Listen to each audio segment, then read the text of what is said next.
After my husband's funeral, my son drove me to a remote road and said the words no mother should ever hear. And in that moment, the sky felt heavy and the ground felt thin, and I knew grief wasn't done with me yet. If this opening hits you even a little, please tap like or leave a kind note, because your support truly helps me keep sharing stories for women like us who have weathered so much and still choose to stand tall. I'm Evelyn Hart, 62, and I am going to tell you how a single cruel ride ended the life I knew and started the life I never dared to claim. The day began with black coats and soft murmurs in a small New England chapel where the light slid through stained glass like tired ribbons. And I stood beside the casket of my husband, Thomas Hart, 67, a man who built a modest distribution business with two good hands, a steady back, and the kind of patience that wins long games. And while the organ grieved its slow hymn, I felt the weight of flowers and silence and promises I hadn't kept to myself, like resting more, like letting the gray in my hair be, like taking a slow walk without a list in my pocket.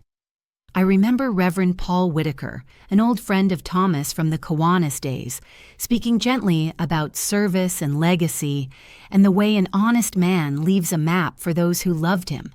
And I remember nodding because it's what you do when people offer comfort, even when the comfort glides past you like a bird that refuses to land.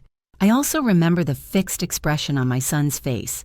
Jason Hart, 34, a careful mask that hid something sharp, something restless, something that did not wait for grief to finish its work, and behind him, at a distance, stood his wife, Brianna Cole, 32, checking her phone with that distracted frown that pretends to be sorrow but mostly measures time. After the reception, after the bland coffee and the casseroles with foil that never seems to fold back the same way twice, Jason offered to drive me home, and I accepted because it is what a mother does when she still believes in the better version of her child, and we pulled away from the funeral home with a quiet that should have been kind but wasn't, the kind of quiet that breathes through clenched teeth. The town blurred past, the florist, the corner diner where Thomas loved his eggs over medium, the storefront with the "for lease" sign that had been there so long it felt permanent. And then the homes grew sparse, the road thinned into scrub and a dusty shoulder, and Jason didn't turn where he should have, and I didn't ask why because something old inside me already knew. He stopped beside a dry culvert, the engine idling like a low growl, and the wind lifted the hem of my black skirt as if to say, "Get ready." And then he said it. Rare direct words that cracked like a branch in winter. "This is where you get off. The house and your business are mine now." He didn't look at me. He didn't ask if I could walk. He didn't wonder if I had water. He just reached across me to pop the door like I was luggage that needed to be set down. There is a sound a heart makes when it does not break, but changes shape. A slow grinding, a rearranging, and that is what I heard as I stepped onto the dust, and the sun fell hard on my scalp through the thin veil of cloud, and I watched my boy drive away with the same tail lights I once followed home from football practice, from a midnight movie, from a summer spent at the lake, only now those lights felt like the end of a long, foolish prayer. I stood very still, no phone in my purse, because the battery had died at the chapel, no money on me because I had tucked everything into a coat pocket I left on the pew, no car, no way to call Caroline Brooks, my neighbor of 30 years who always knew when I needed a ride and never asked for gas, nothing to do but listen to the rasp of wind and the far-off hum of a truck that never appeared. Grief closed one door, betrayal closed another, and then the strangest thought slipped in like a shy guest at the back of a crowded room. I might be alone here, but I was also free of the tight, invisible band I had worn around my chest for years, free of the duty that had gone on long after the love had thinned into habit. I thought of Thomas, of his square hands guiding invoices into tidy stacks, of the way he always left a single apple in the fruit bowl as if to say there will be more, And I thought of the business we built from a garage with a squeaky door, Hart Regional Supply, the pallets and routes and early mornings, and how Jason grew up on the edges of it, learning to count by stacks of boxes, learning to smooth-talk drivers who were older than he would ever be willing to understand, and how somewhere along the way he learned a different math, the kind where everything adds up to him. I remembered signs I chose not to read, the smirk when Thomas corrected him on a purchase order, the short laugh when I said we should reinvest, the sudden trips with Brianna to places that always seemed to leave him with new shoes and a thinner savings account. I remembered the last week at the hospital, the way Thomas squeezed my fingers when Jason left the room, the way he said, not aloud but in the steady press of his hand, that there was something only I could carry. The will had been discussed, the legal letters were real, but there was more to our life than paper and formal phrases. There was the plan we whispered over tea at the kitchen table when the machines were quiet and the clock sounded like ocean waves. Standing in that dust, I understood the strange mercy of being set down, because the road stretched both ways and the horizon didn't care who I used to be.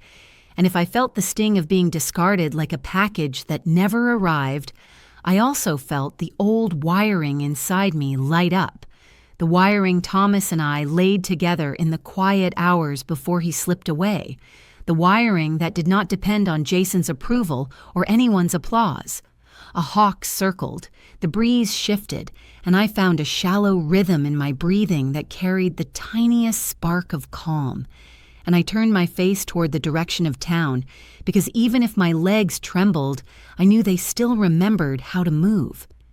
In the distance, I saw the shimmer of heat on the road and the faint outline of a ranch gate, and I thought of the people whose kindness you never see until you have nothing left to trade, and I promised myself I would ask for help like a woman who plans to pay it forward, not like a woman who expects charity. As I walked, the scene of the chapel drifted back with a new clarity, and I saw Brianna not as a villain, but as a mirror that showed Jason what he already wanted to see. And I saw Reverend Whitaker placing a hand on my shoulder with a look that suggested he knew more than he could say at a podium, and I remembered the final envelope Thomas handed me at the hospice window, the one I slid into the lining of my old leather tote, the one nobody noticed because grief, for all its glare, has so many shadows to hide in. The ache in my feet kept time with the thoughts lining up like patient strangers, and by the time I reached that weather-beaten gate, I had a quiet smile I couldn't explain, the kind that belongs to someone who already set a few pieces on the board months ago, someone who heard the clock and moved before the hour struck. I leaned on the fence post, gathered my breath, and let the dust settle around my shoes. And I thought about how some endings are a kind of opening if you aren't too proud to see the hinges, and how Jason had just shown me exactly who he was, with the clarity of desert sunlight, and how that clarity, painful as it felt, was a gift I could use. I knew the house he claimed as his. I knew the routes that kept our drivers busy. I knew the lines of credit and the accounts that mattered. But most of all, I knew what Thomas had trusted me to do when the last hymn faded. My mouth was dry, my back ached, my heart still loved my boy in that permanent way mothers do, and yet I accepted, finally and fully, that love is not permission to be hurt forever. I straightened my shoulders, touched the inside seam of my tote, where a thin ridge felt like a sealed letter, and I closed my eyes just long enough to hear Thomas's calm voice, the way I heard it in the hospital when the night nurse paused at the door, not words, not even a sentence, just the presence of a man who believed I knew how to finish what we started. So this is how the day turned, not with a rescue and not with a scream, but with an ordinary woman standing on an unremarkable road, letting the worst thing that happened to her be the reason she finally reached for the life she kept putting off. And as I stepped away from that fence and started toward the long curve, back to town, I carried one thought like a warm stone in my palm.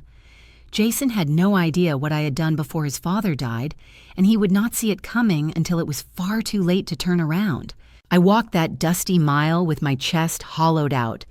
But when grief takes something, memory rushes in, and before I reached the first mailbox, I was already back in the years when life seemed ordinary and safe. I want to pause here and tell you, if you're listening and it feels like my story echoes even a fragment of your own, leave a small comment, because knowing there are women out there who nod along makes this telling less lonely and reminds me why these stories matter. I was 19 when I first met Thomas Hart, and he was already a man with plans bigger than his pockets, but not bigger than his work ethic. He worked 2 jobs, a mechanic at Donnie McGraw's garage by day and unloading crates at the docks by night, and still found time to walk me home from the library where I shelved books for $3 an hour. He had hands that were rough but steady, and when he spoke about the kind of life he wanted, he looked me in the eye as if promises could be built with lumber and sweat.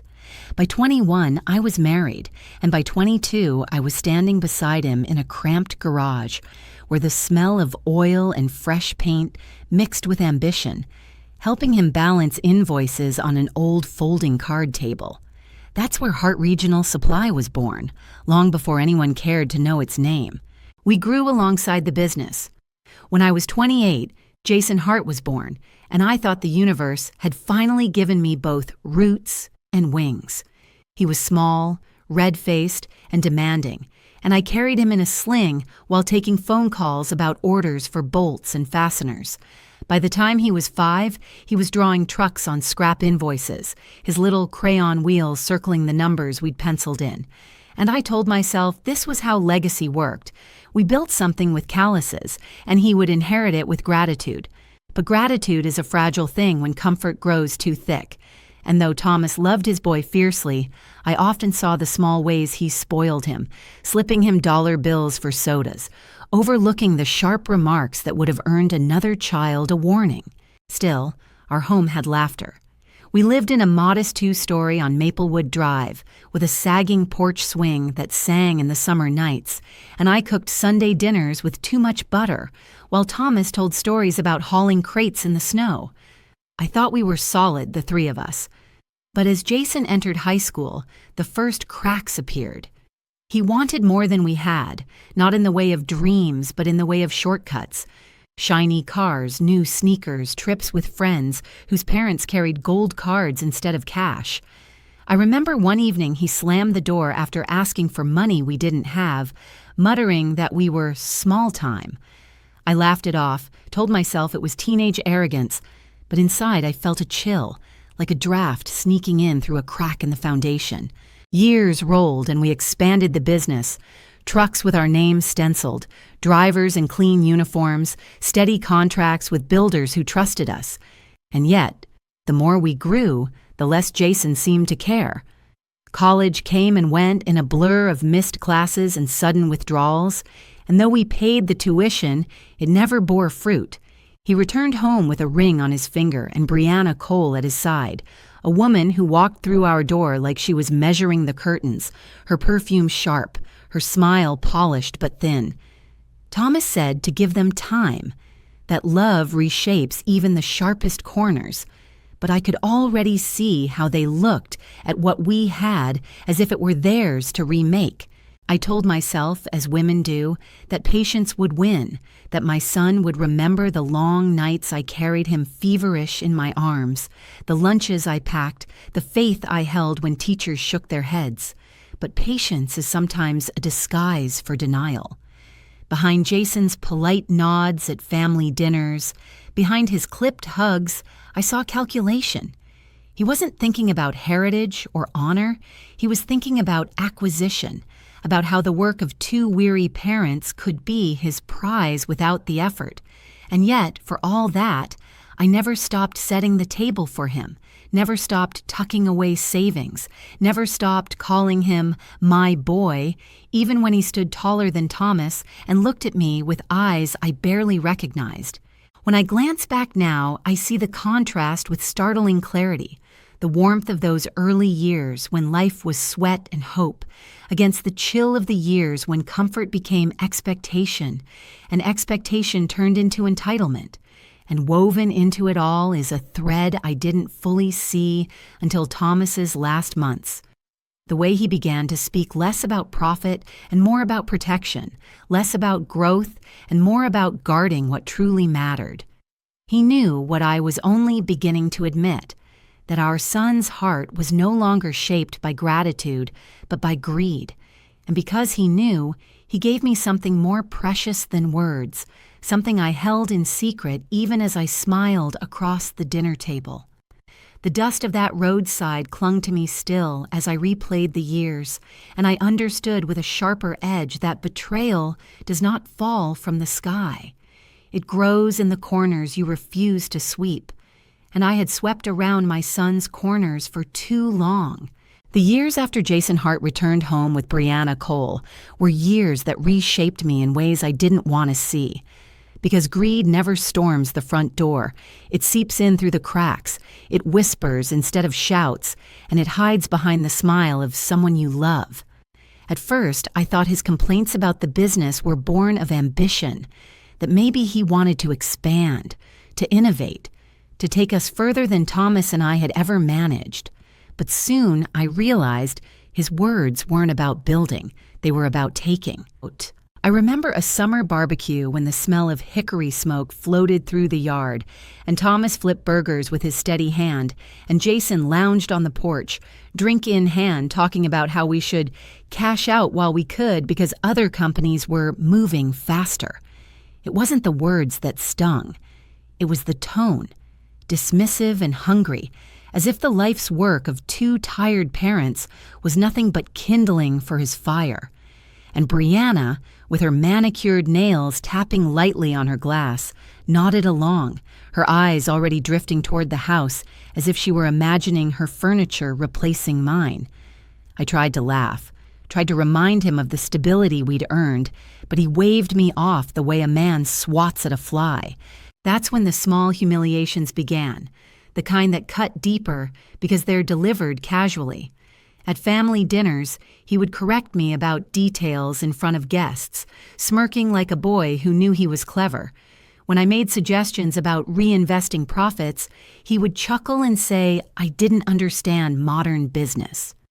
Even when Thomas gently reminded him of the hard-won lessons we'd learned, Jason would roll his eyes, and Brianna would fill the silence with a quick subject change, covering her husband's disrespect with a smoothness that felt rehearsed. I should have confronted him, but I told myself not to disturb the peace, that keeping family close meant overlooking arrogance.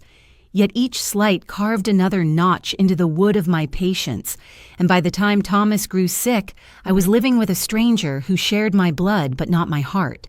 The contrast was unbearable. The father who built brick by brick, who carried boxes long past the age most men would retire, and the son who wanted the keys without ever opening the door. Still, I wasn't blind.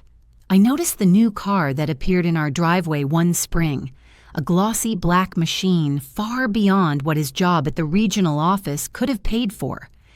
I noticed the shopping bags Brianna carried in with logos from boutiques I had only seen in glossy magazines, and I noticed the growing stack of credit card statements that landed in our mailbox, sometimes mistakenly addressed to our house before they changed their billing. When I asked, Jason brushed it off as investments and future planning. But the truth was sharper. They were living on borrowed money, and they believed we were their insurance policy. The cruelest part was the smile he wore while dismissing us. It wasn't the scowl of rebellion, it was the smirk of entitlement, the kind that says, I don't need your approval, only your assets.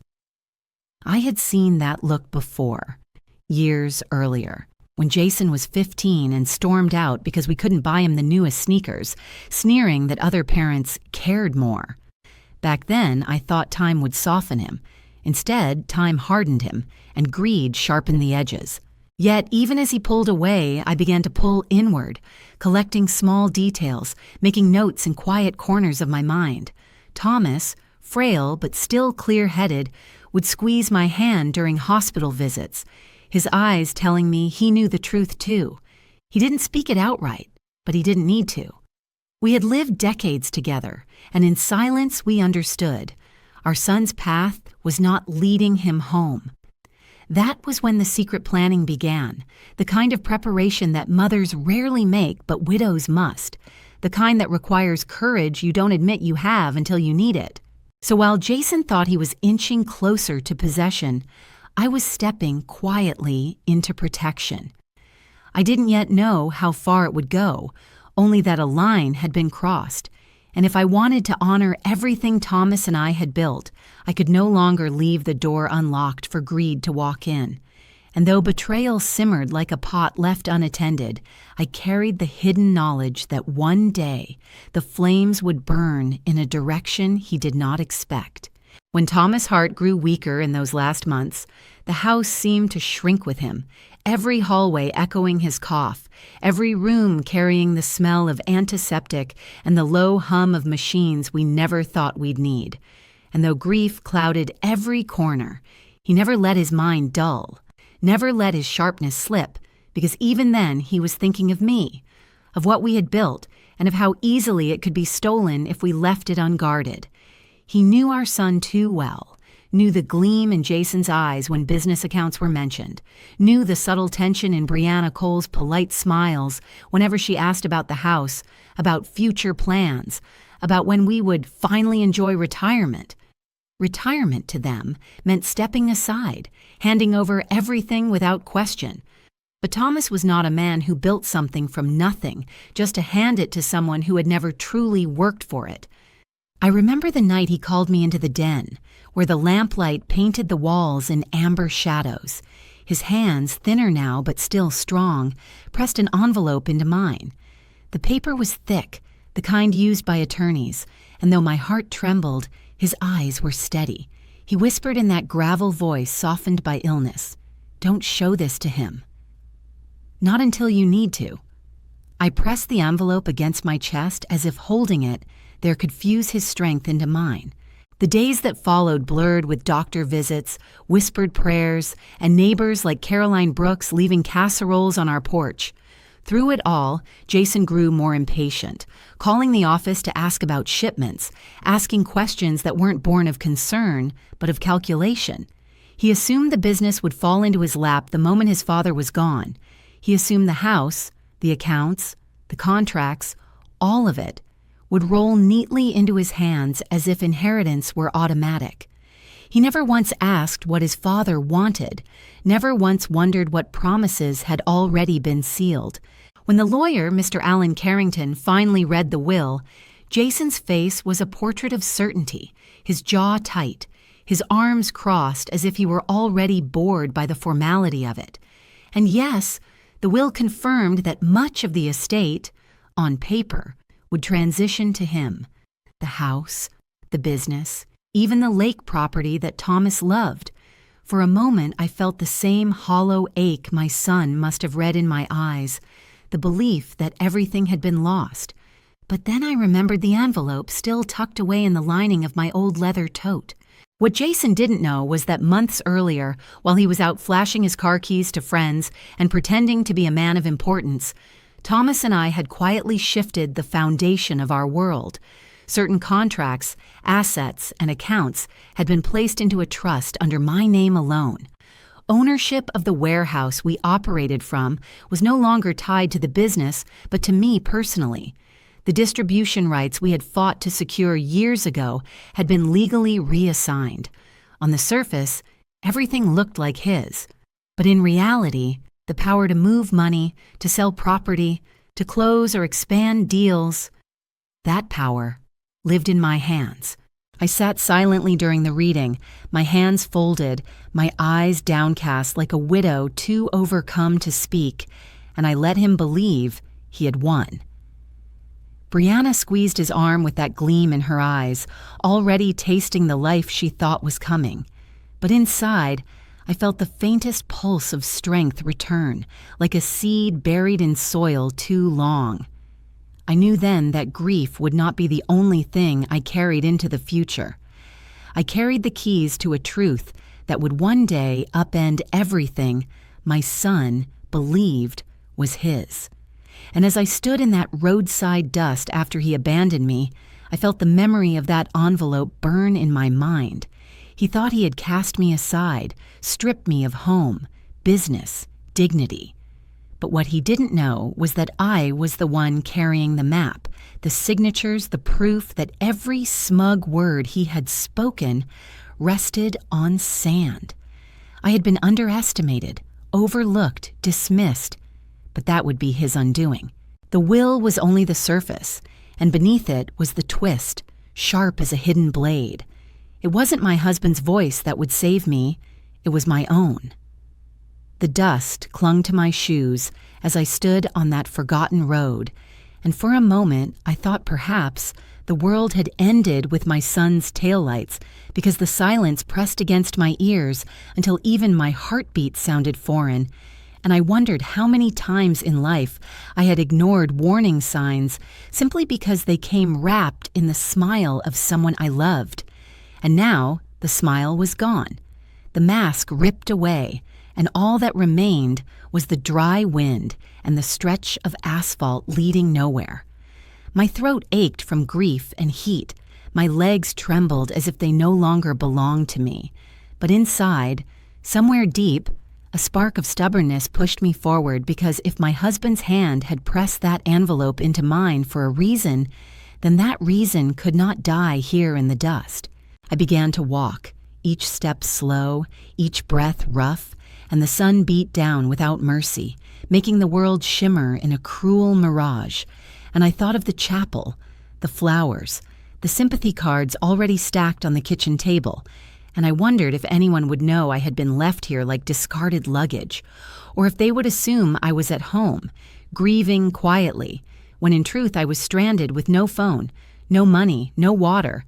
And yet even in that desperate thought, I felt something strange, because grief had pinned me down for weeks, but now I was moving, not willingly, but moving still, and with each step came a thin ribbon of freedom curling through the fear.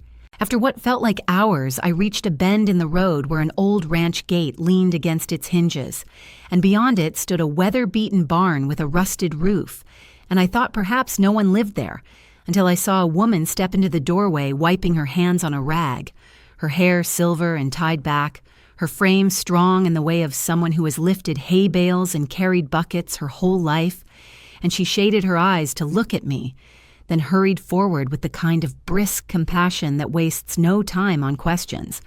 Her name was Martha Green, 68, a widow who had lived alone since her husband's passing, and she didn't ask why I was there, or why my clothes were too fine for walking country roads. She simply said, "You look faint, come inside," and guided me toward the shade of her porch. Inside her kitchen, the smell of cornbread lingered, and she poured me water from a chipped jug. And as I drank, she studied me with eyes that understood more than I said, because women of a certain age carry radar for suffering. And when I finally whispered that my son had left me on the roadside after my husband's funeral, she did not gasp or frown. She only nodded slowly, as if to say she had seen too many variations of betrayal to be surprised, and she reached across the table to cover my hand with hers, strong and warm, and in that moment I knew I was not entirely alone, because even if family had turned me out, fate had placed me in the path of another woman who believed survival was always possible if you kept walking.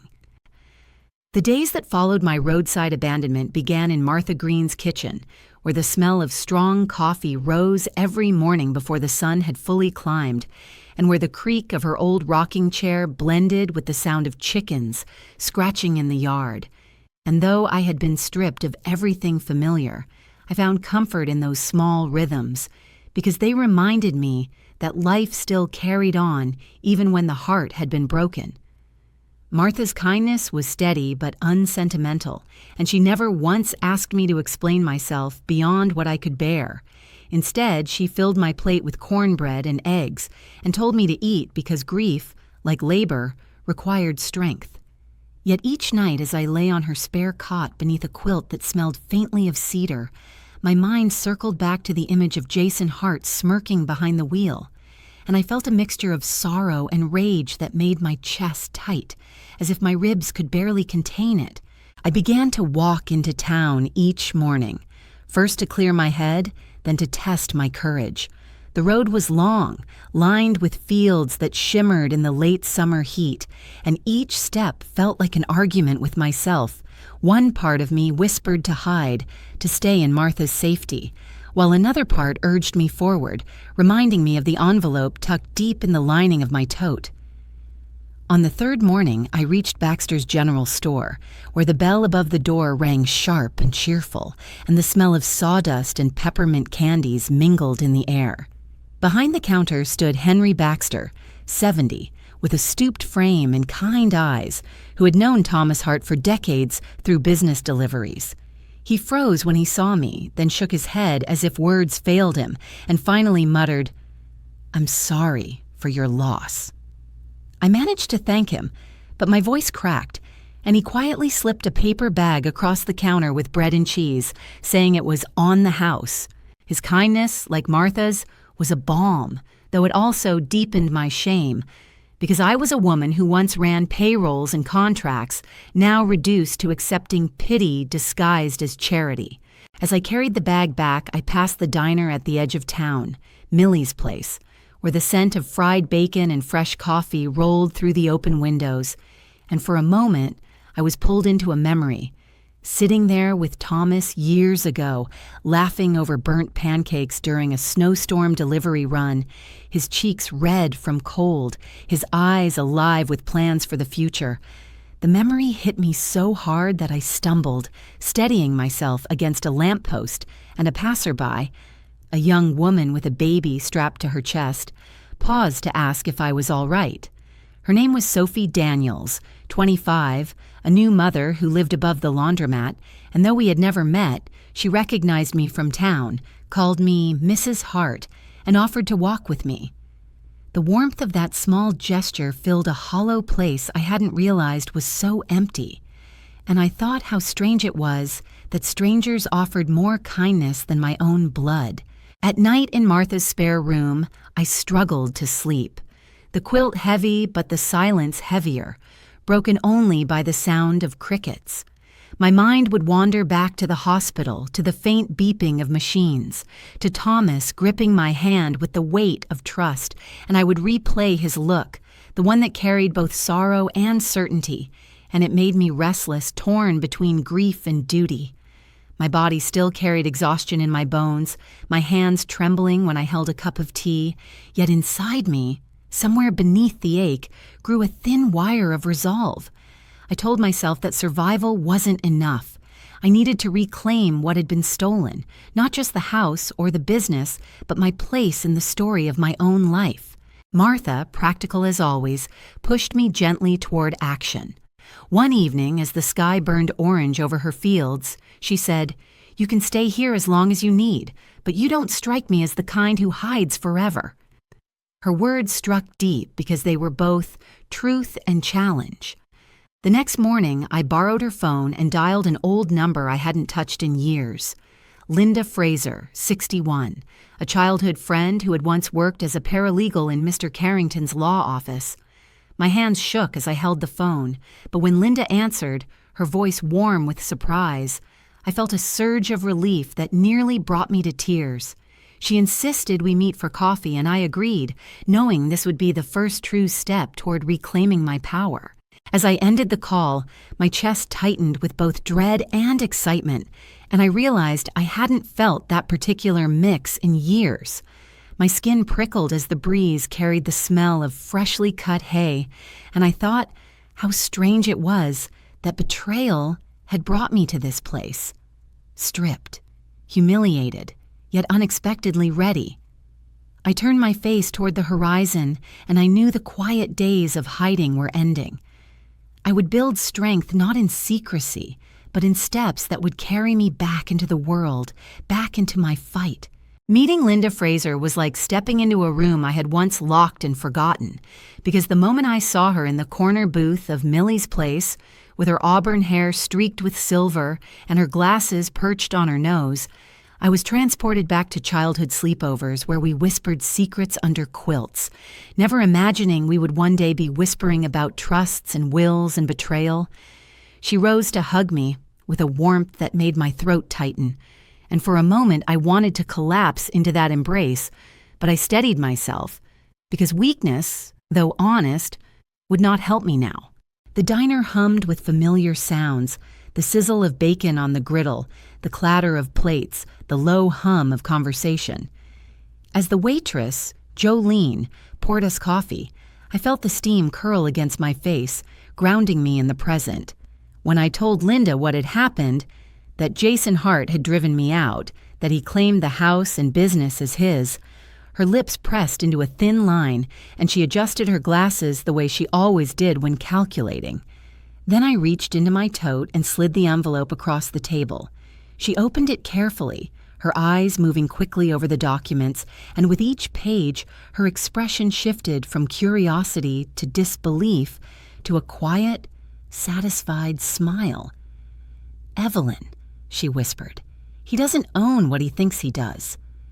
The papers detailed what Thomas Hart and I had set in motion months before his passing: the transfer of the warehouse deed solely into my name, the reassignment of key contracts to a trust where I was the sole trustee, and a set of accounts tied not to the business itself, but to my personal ownership.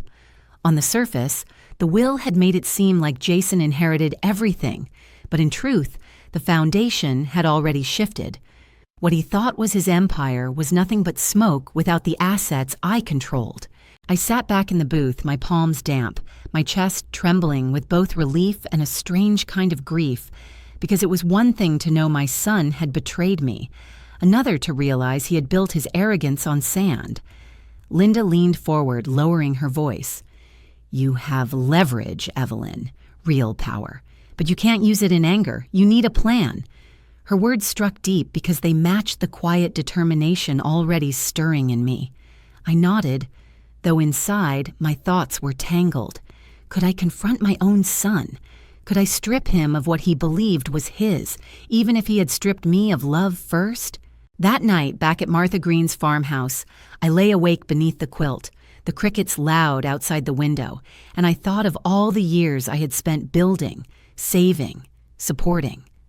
I thought of Jason as a little boy running through sprinklers, laughing with a joy untainted by greed. And then I thought of the man who left me on the roadside without a glance back. The contrast was unbearable, but it made the choice clear. I could no longer confuse memory with reality. Over the next week, I began to gather strength in quiet ways. I visited Henry Baxter's general store again, this time not for pity, but to ask if he knew who was currently supplying the builders in town. He hesitated, then admitted that Jason had already been bragging about new deals, but also confided that many contractors trusted me more than they trusted him. I felt a flicker of hope, faint but real. Later, walking past the laundromat, I ran into Sophie Daniels, the young mother, who mentioned how Brianna Cole had been boasting in the salon about renovations she was planning for her new house. The words stung, but they also steeled me, because I knew the deed she bragged about was not hers to touch. Each conversation, each detail, became a piece of the puzzle I was assembling in secret. My son thought he had cast me into dust, thought I was powerless and forgotten, but in truth, I was gathering, listening, preparing. The envelope in my tote was not just paper, it was a weapon, one that would cut clean through arrogance when the time was right. And as the days passed, I no longer felt like a woman discarded. I felt like a woman sharpening her blade in silence, waiting for the moment when the world and my son would see what had been hidden all along.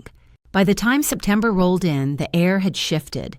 Cooler mornings, the faint smell of wood smoke from distant chimneys.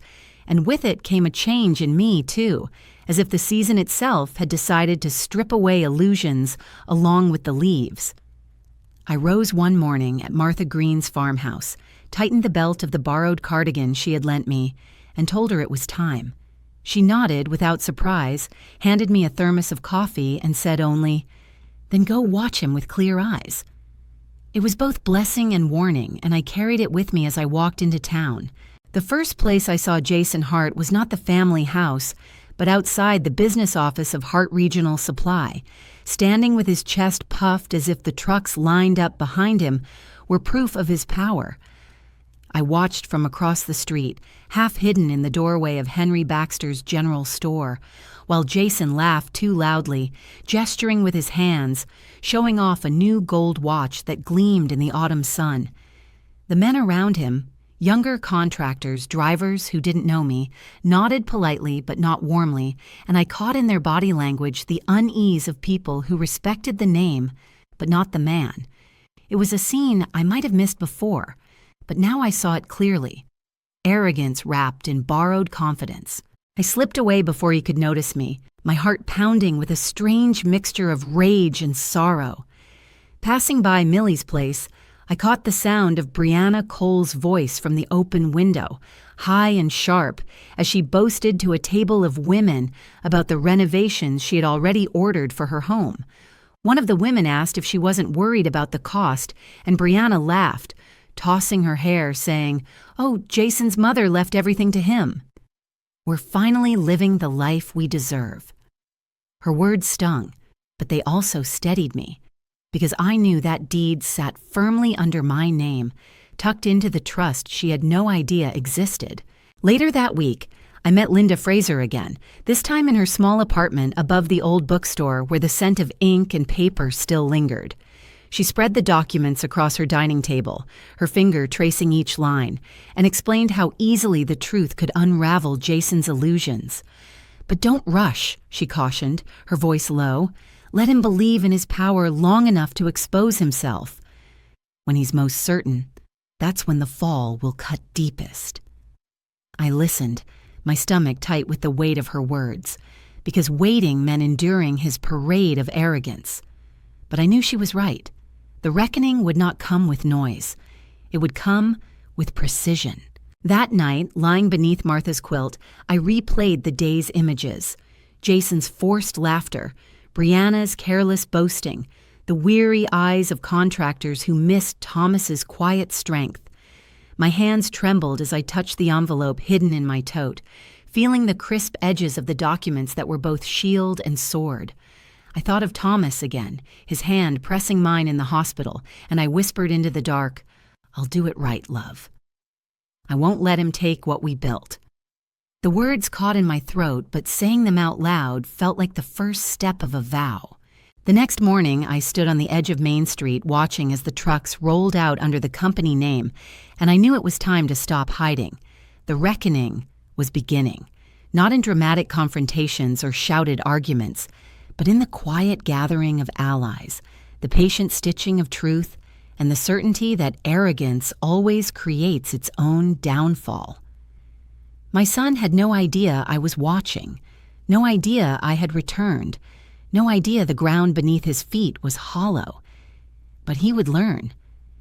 I had always imagined confrontations as loud things, filled with slammed doors and raised voices, but when the day finally came to face Jason Hart, it unfolded with the quiet inevitability of autumn frost settling on a window pane, sharp and cold, but strangely calm. By then the town had begun to whisper about him, how bills were going unpaid, how contracts were slipping, how his laughter at the bar sounded more desperate than proud. Even Henry Baxter, who had been loyal to our family for decades, muttered under his breath that Jason was playing king on a borrowed throne. The cracks were visible to everyone but him, and Linda was right. Arrogance blinds a man more than love ever could. I asked Linda Fraser to arrange a meeting at Mr. Carrington's office, under the pretense of finalizing estate matters. When Jason arrived, dressed too sharply in a tailored suit that didn't quite fit his frame, Brianna Cole trailing behind with her phone in hand, I felt a strange stillness inside me, as if my heart had stopped trying to argue with itself. He sat down with that familiar smirk, already assuming this was a formality, already believing victory was sealed. Mr. Carrington, precise as always, began by reviewing the will, reading aloud the parts Jason already knew, and I watched my son's posture grow smugger with each line, his hands folded, his eyes darting toward Brianna with a gleam of triumph. Then Linda slid a separate folder across the table toward Mr. Carrington, and he adjusted his glasses, cleared his throat, and began to read the documents that told an entirely different story. The warehouse deed in my name, the contracts tied to my trusteeship, the accounts legally secured under my control months before Thomas's passing.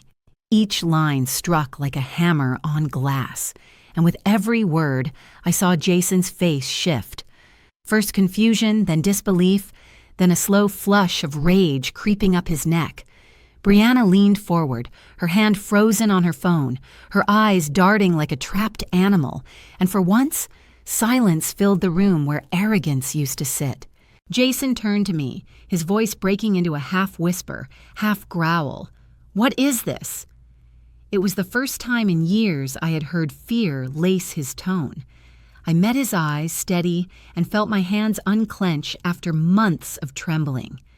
"This," I said softly, "is the truth your father entrusted me to guard.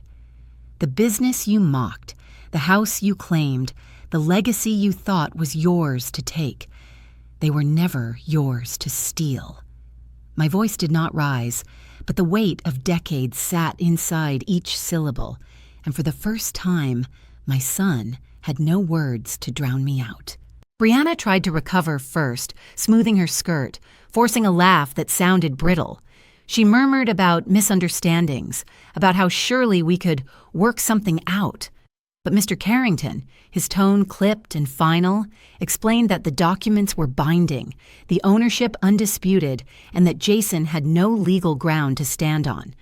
Jason slammed his hand against the table, the sound echoing like a gunshot, and for a fleeting moment I saw the boy he once was, angry at not getting his way, stamping his foot when denied new sneakers. Only now the stakes were higher, and the tantrum rang hollow against the stone wall of reality. I did not gloat, though the temptation rippled in me. Instead, I sat straighter, folded my hands, and let silence do its work. Jason's breath came heavy, his pride crumbling in front of Brianna, who now sat rigid, her painted nails tapping nervously against the folder she could not undo. The room smelled faintly of leather chairs and old paper, the tick of the clock loud in the stillness, and in that atmosphere I realized something. Revenge didn't always roar. Sometimes it whispered, steady and unshakable, until even arrogance had to bow. When we finally rose to leave, Jason wouldn't meet my eyes, and Brianna brushed past me with the cold air of someone already calculating her next move. But I walked out of that office lighter than I had been in months, the envelope still in my tote, but no longer a secret weight.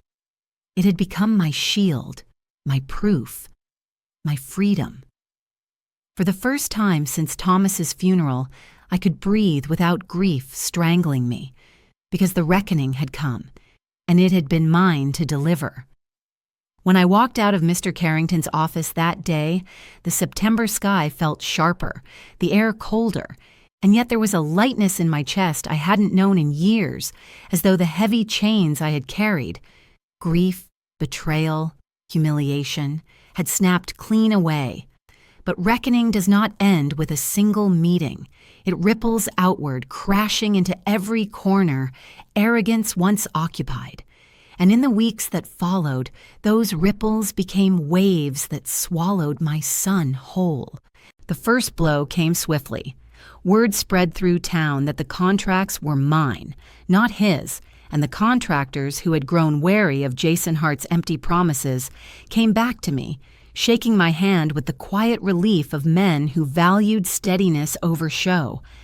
I walked through the warehouse, papers tucked beneath my arm, and the drivers, men who had worked beside Thomas Hart for decades, greeted me not with pity but with respect, their nods sharp, their eyes steady.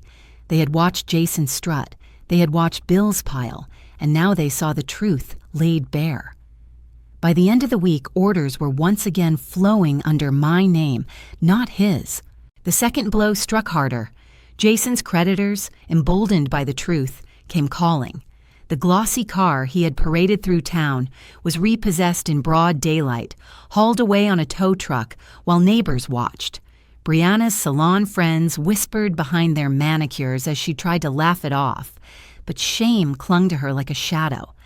I heard from Sophie Daniels that Brianna had stormed into the beauty parlor, shouting about betrayal, blaming Jason for promises he couldn't keep. Within days, she packed her things and left, her glittering dreams of her house dissolving into dust. The third blow was the cruelest, but it was not mine to deliver. Jason returned to the family house one night, furious, desperate, demanding I fix what I had ruined. But when he opened the door, he found the locks changed, the rooms emptied of his presence, and the deed with my name on it framed neatly above the mantel. He shouted, pounded his fists against the door, but it was neighbors, Caroline Brooks among them, who heard the commotion and called the sheriff.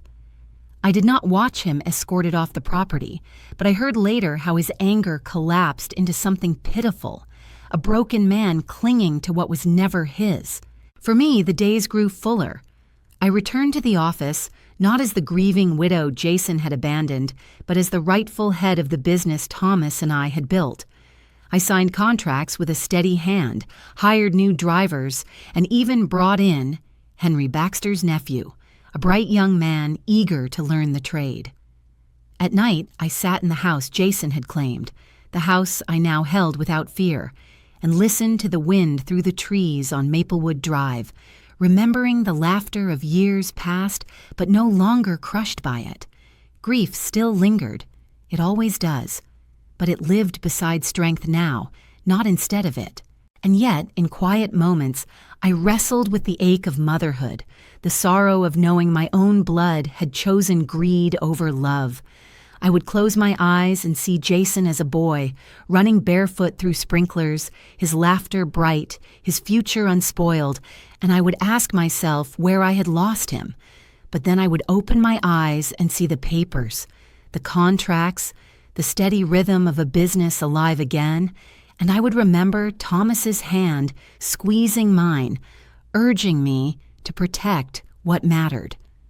Love does not mean surrender, and forgiveness does not